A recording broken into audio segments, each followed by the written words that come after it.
baby, calm down, calm down. মাত্র 32 বছর বয়সে মার্কিন পপ তারকা সেলেনা গোমেজ চলে গেলেন বিলিনিয়র ক্লাবে।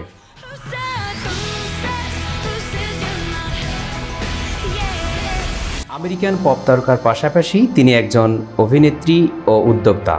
বিবিসি হতে প্রাপ্ত লুনবার্গের তথ্য মতে সেলেনার মোট সম্পদের পরিমাণ এখন 1.3 বিলিয়ন মার্কিন ডলার, বাংলাদেশি মুদ্রায় প্রায় 15,000 কোটি টাকা। গোমেজের সম্পদের অধিকাংশ এসেছে রেয়ার বিউটি নামক প্রসাধনী কোম্পানির আয় হতে, যা তিনি 5 বছর আগে প্রতিষ্ঠা করেছিলেন।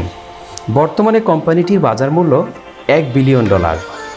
গত 1 বছরেই তিনি কোম্পানি থেকে প্রায় 400 মিলিয়ন ডলার আয় করেছেন। চলতি বছরে যুক্তরাষ্ট্রের সঙ্গীত শিল্পী টেইলর সুইফটও বিলিনিয়র খেতাব অর্জন করেন।